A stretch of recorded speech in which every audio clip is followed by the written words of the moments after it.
Welcome back to the Advancing Healthcare Innovation Show. And I am your host, Michael Stamatinos. And if you're new to us, we're extraordinarily passionate about healthcare innovation and adoption. We know that there are two big factors that hinge on innovation adoption occurring, and it's access and leadership. And the objective of this entire series is really highlighting real people who are truly innovating within our healthcare space. And as mentioned before, we've got an action-packed year with a ton of content and amazing interviews that are being planned. And I just want to encourage you, wherever you are consuming this content, hit subscribe now, or if you watch the interview and you find it extraordinarily valuable, make sure you comment and share it with your audiences. So without further ado, I want to introduce Dr. Ed Shin, who is the co-founder and CEO of Quality Reviews.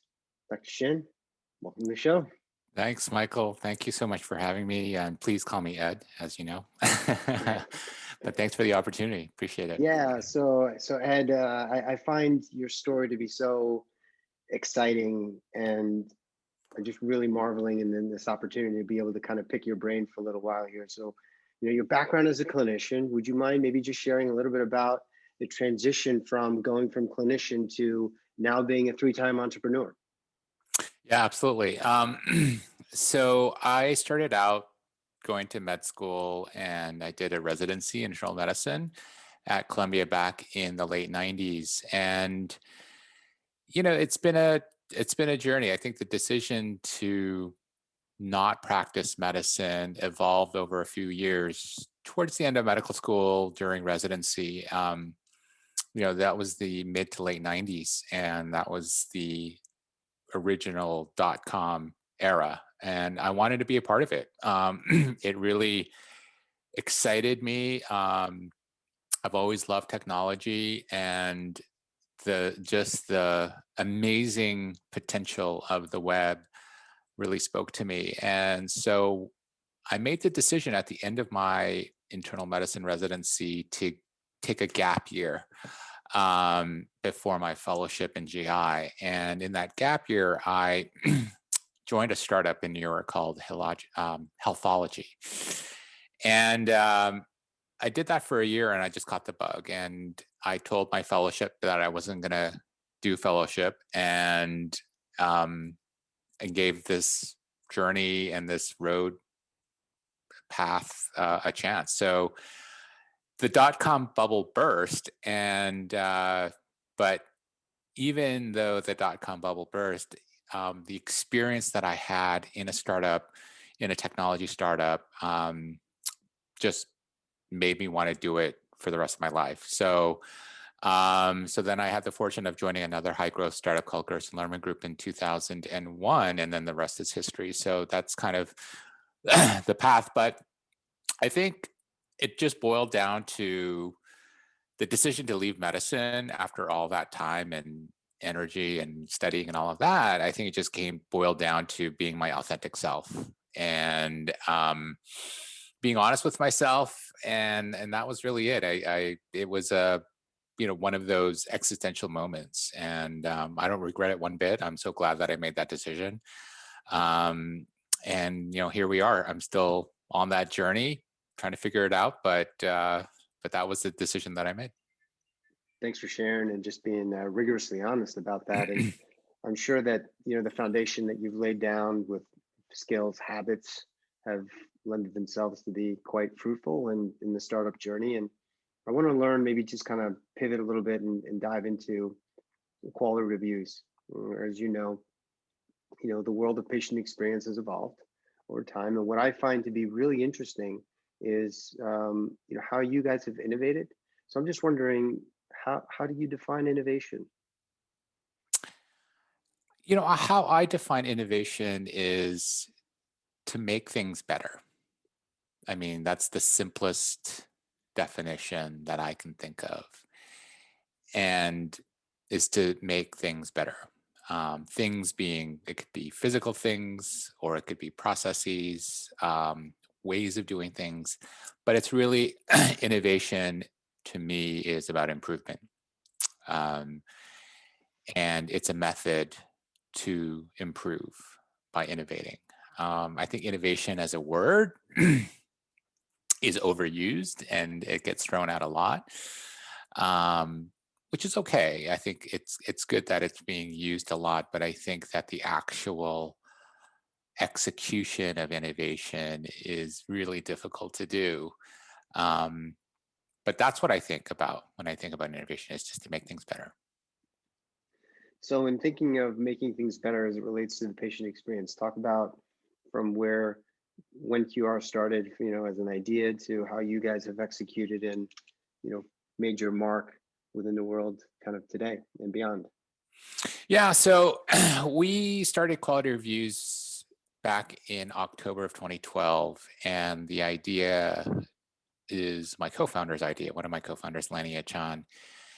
And it was this idea of just getting feedback from patients in real time on their devices. And even in 2012, I was shocked that that didn't exist.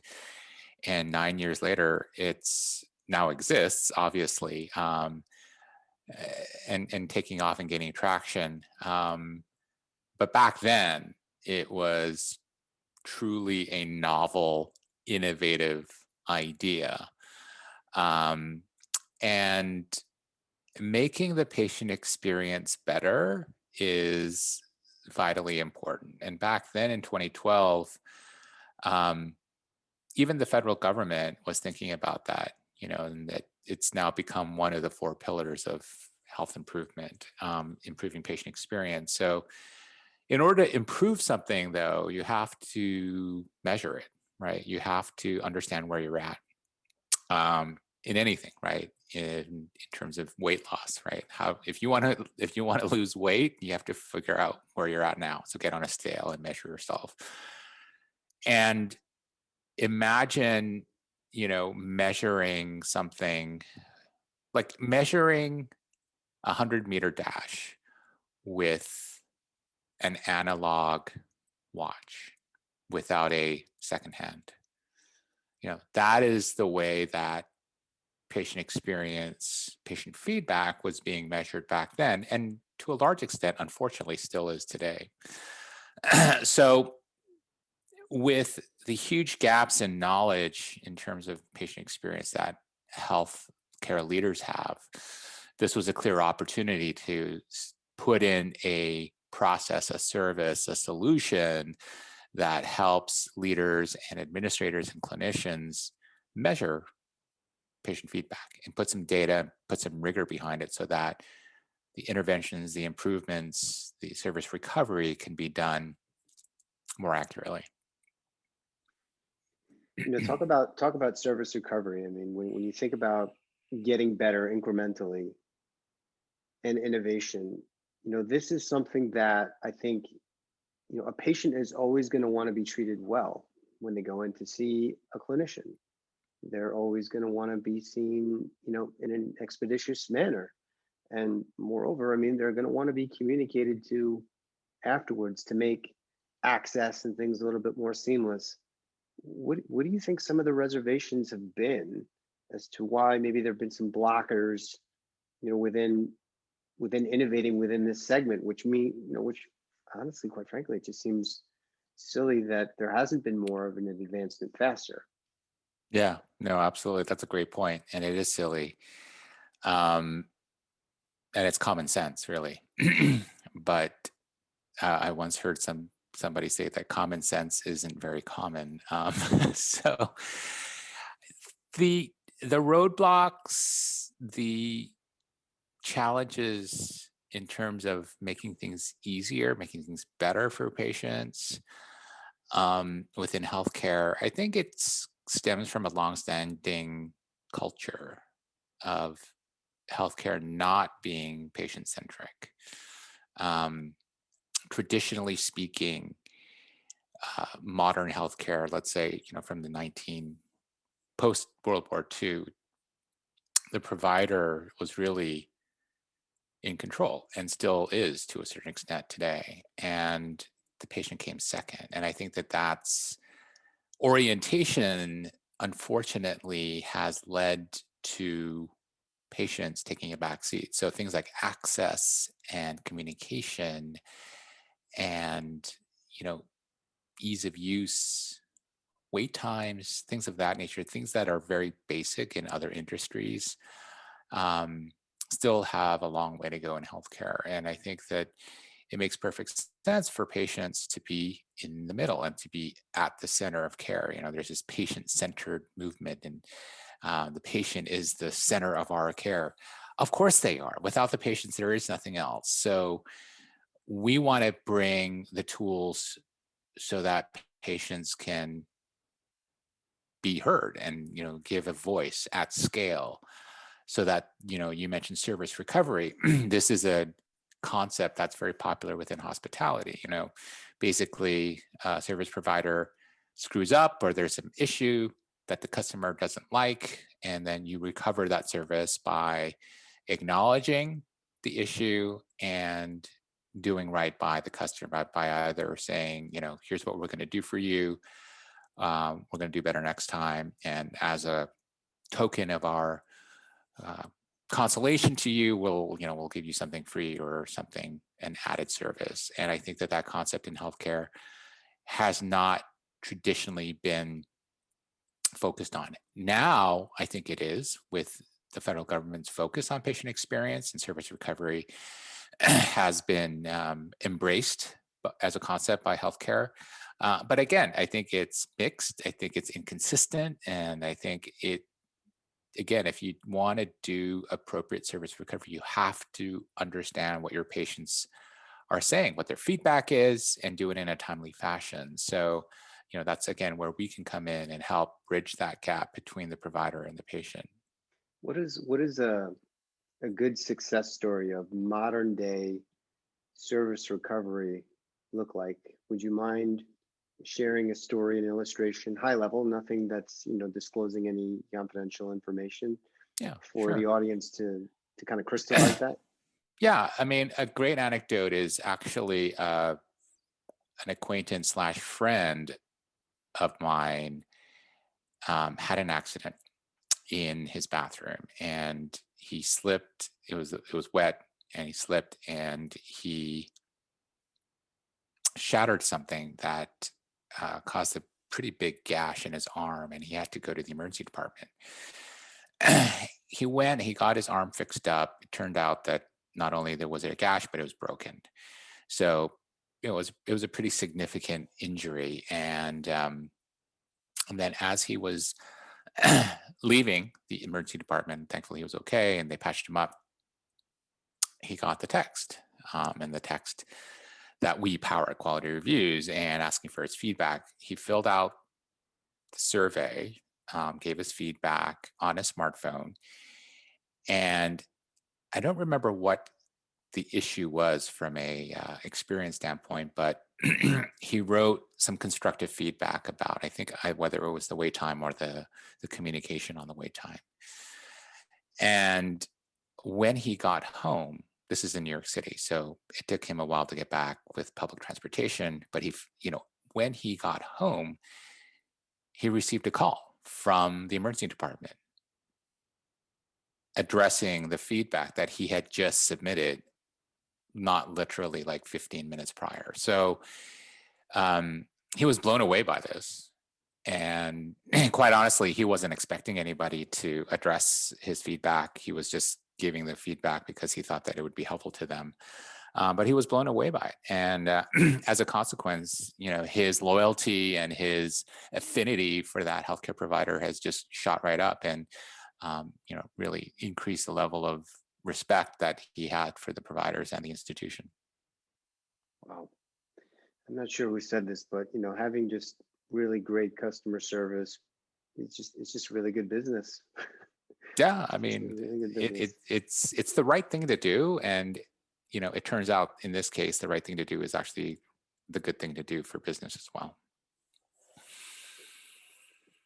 So we've embarked on a time now that's unprecedented. Well, there have been global pandemics before, but not my time. And it's been interesting to see entrepreneurs navigate this, providers navigate this. How has Quality Reviews innovated internally throughout this? How have you guys fared throughout this? We have fared Well, despite all of the challenges, we, along with our clients, had to adapt and adapt very quickly, like literally overnight. And, I think that first and foremost, the team that we have in place at Quality Reviews is the reason why we were able to do that. I can't say enough about Seamus and Sunny and Jill and Neha and now Anna um, and now Mallory and Alana. But during the pandemic, we, as we have always done, have been very attentive to our clients' needs, and we are, we kind of walk our talk, and we always encourage and listen to our clients' feedback. In this case, with the pandemic that started last year, our clients asked of us certain needs in terms of messaging patients early on in the pandemic, in terms of instructions about where to get tested, pivoting to telemedicine, and managing in-person care for emergencies. The clients, turn to us to be able to do those things that were built on our existing platform. So it was a really encouraging validation of the trust and the relationships that we've built with our clients, because they felt that we could provide them with the solutions that they weren't getting anywhere else. And we did it, and we did it literally overnight. And I'm proud of the fact that we were able to help our clients help patients and the population at large, especially in New York City early on, as you know, when New York got hit extremely hard. All of our clients in New York City got hit extremely hard as well. So I'm proud of the fact that we were able to be part of the solution during the early days of the pandemic in New York. So I think our philosophy has always been and will continue to be to listen to our clients. And once, 1, 2, 5, 8, 10 of our clients are all saying the same thing, we will understand there's a signal there, and that we can pivot and do something that's pretty quick. And again, trying to leverage just this notion of common sense. So if it makes sense for our clients, if it makes sense for their patients, then of course we'll do it, and it'll hopefully improve things. So so it's been a great validation of our team, basically, because without them, none of this would have been possible. Kudos to you. Kudos to the team. Now, innovation and collaboration go hand in hand. And I know that you guys have launched the PX Innovation Forum and have done a marvelous job of also conducting and just kind of having collaborative groups. Can you maybe share some insights on that and what that's meant for you and for the team, and just in general in Yeah. terms of moving things forward? Yeah. So PX Innovation Forum, as the name suggests, is a community of individuals who are committed and passionate about improving patient experience. And the word innovation, we purposely chose that to encourage brand new thinking, iterative thinking, but new thinking in terms of thinking out of the box or borrowing from other industries, and shaking up the status quo, basically. The status quo is very status quo in healthcare.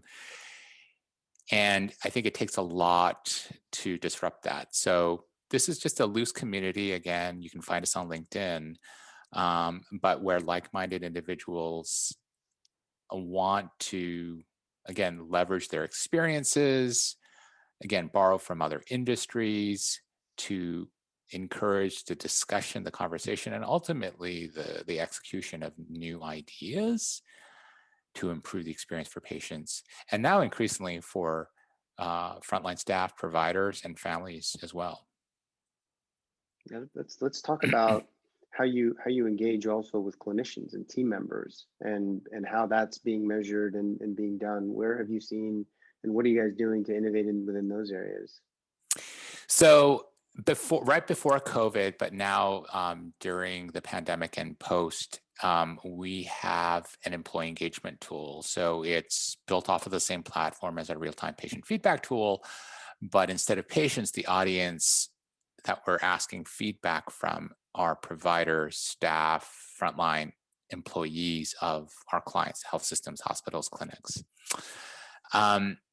And what we're seeing now, as you know, that providers on the front line have gone through a once in 100-year experience. And there's a lot of trauma there. There's a lot of PTSD that's going to come out of this. And I think employee well-being, employee mental health, provider burnout is really top of mind for health systems. It was already pre-pandemic, but the pandemic has just literally pushed this whole issue off the cliff. And as a consequence, I think health systems have finally clued into the fact that they need to be in touch with their staff of all levels, at all hierarchies, so that leadership can be better positioned to provide the services needed to keep their staff healthy, physically healthy, mentally healthy, psychologically healthy. So, that's where we've seen an uptake in that service that we've provided, because it's now really top of mind since last year. Yeah, I mean, that triggered, that question kind of came from so an interview that you had done with Rick Evans, Presbyterian, which emanated from, I think, an article that he had wrote in Becker's around just sort of, that suck it up type culture, and that it's just not going to be, it's not a long-term sustainable strategy, to just say, well, let's just suck it up, let's keep moving forward. And it's just interesting to see how, we're going to have to, as a society, really put the focus and care on the people that are caring for us. And Yeah, no, absolutely. I mean, the pandemic has revealed the inequities, the inequalities, the disparities in healthcare, and it has truly revealed the pressures, the unsustainable pressures that providers have been under for decades, but now it's come to a true breaking point.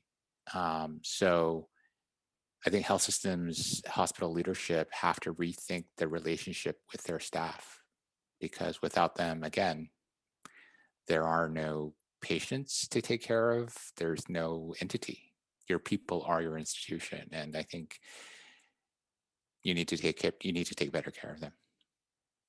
yeah, yeah. So where do you see things moving? Let's just say a few years down the line, as this wave of PX continues to kind of surge, where do you see quality reviews riding this wave?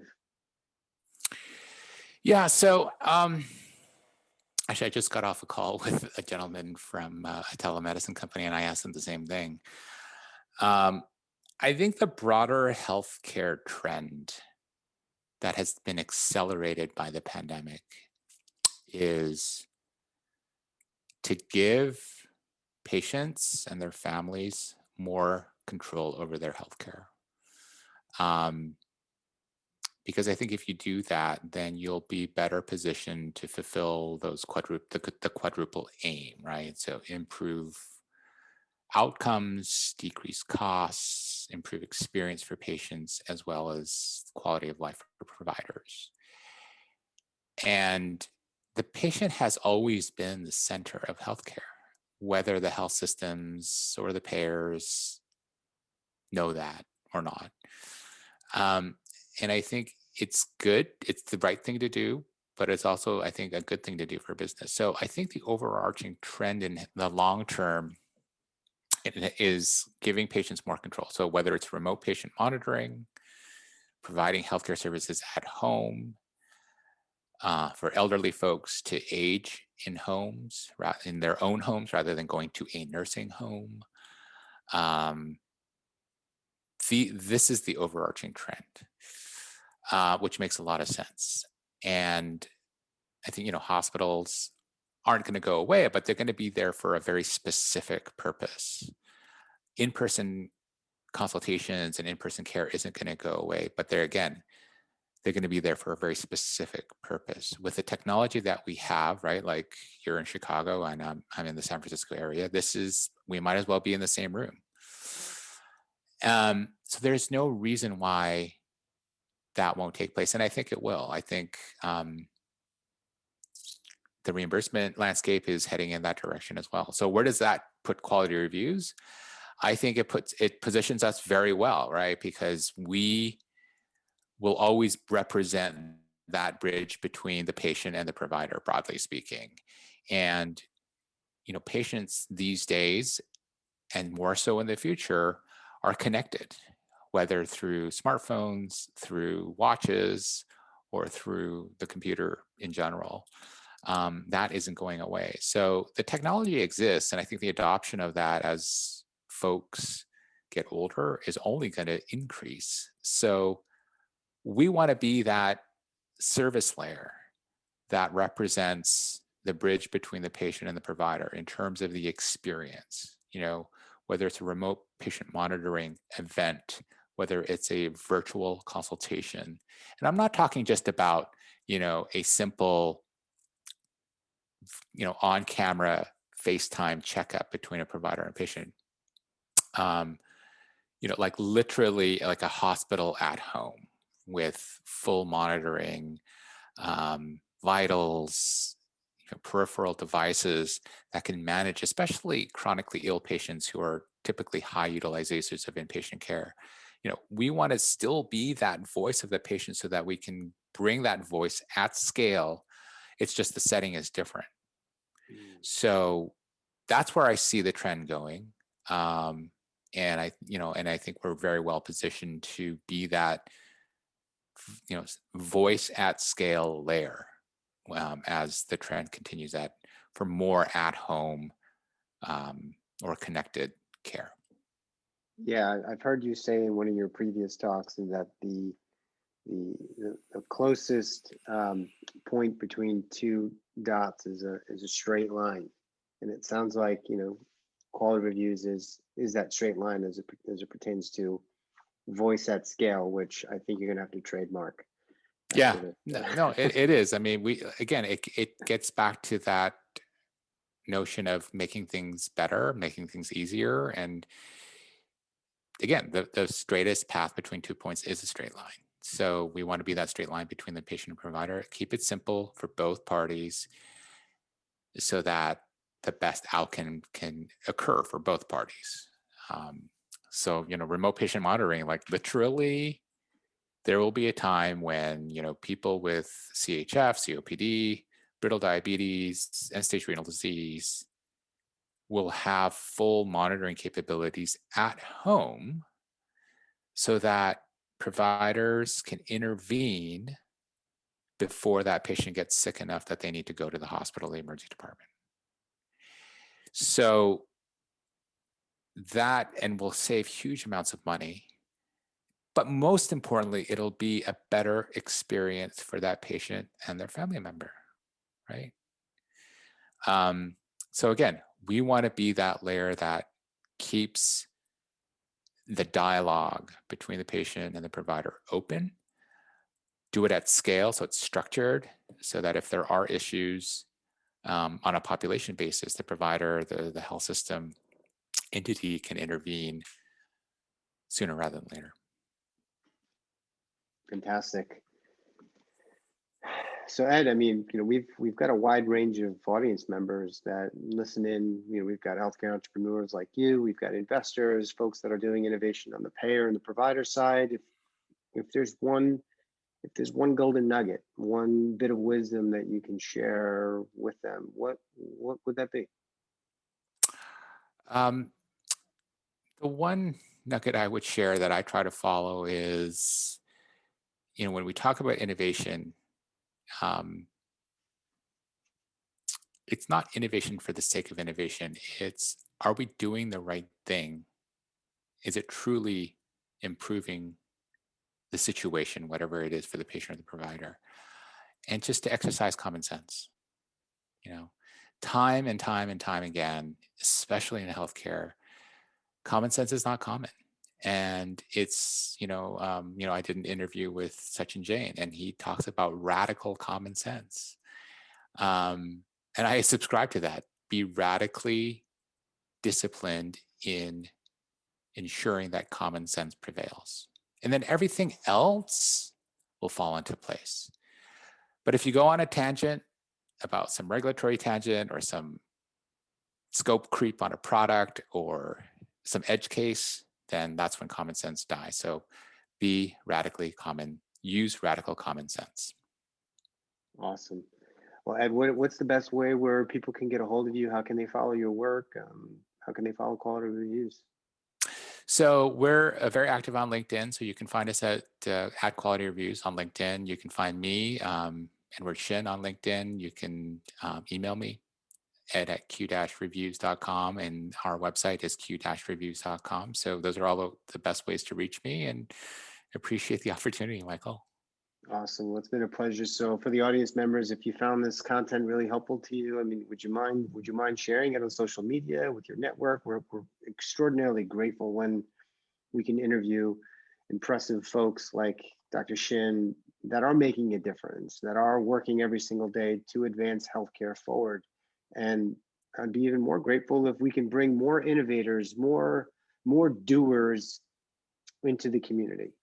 So with that being said, Ed, thanks so much, and I'm looking forward to our next conversation. Thanks, Michael. Take care. Bye.